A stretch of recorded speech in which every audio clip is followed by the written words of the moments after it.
Όταν σκέφτηκε ο Θεός να φτιάξει τον πλανήτη,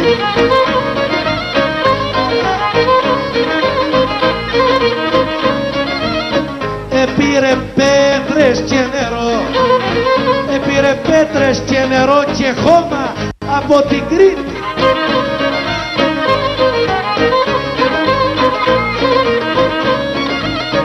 Όταν σκέφτηκε ο Θεός, όταν σκέφτηκε ο Θεός τη γη να σχηματίσει, είπε η Κρήτη θα είναι έπα, είπε η Κρήτη θα είναι εδώ και ελεύθερη θα ζήσει.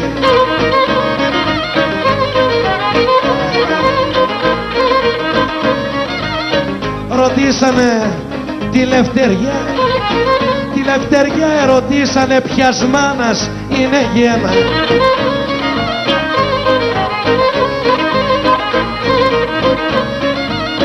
Κι είπε πως την γέννησε, κι είπε πως την γέννησε το κριτικό το αίμα.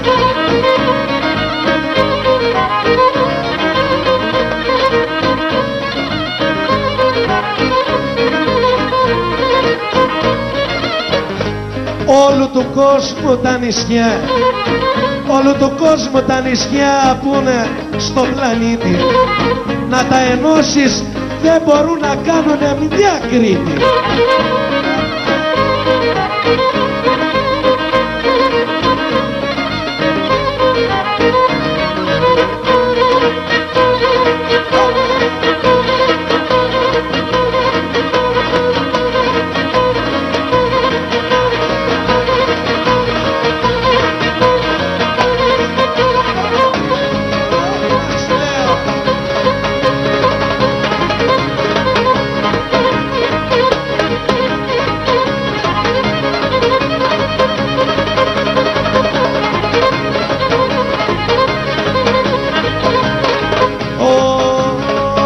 Και το φεγγάρι εκκίνησε κι ήρθε στην Αθήνα.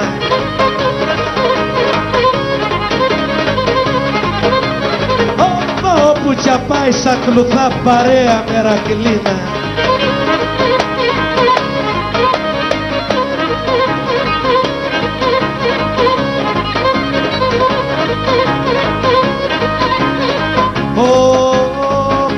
Απόψε είναι η βραδιά καλή και έχω πολύ μεράκι.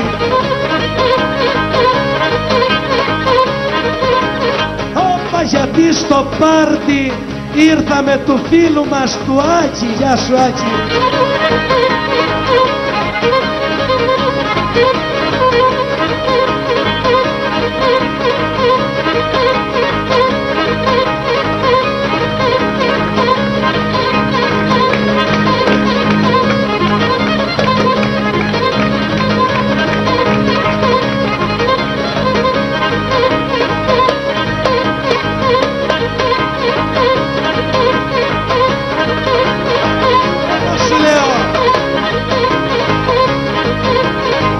Άκη, στην ετοιμούνε την εκπομπή, γιατί έχει πολλή αξία και οι βουλευτές και οι ηθοποιοί μέχρι και η εκκλησία μας.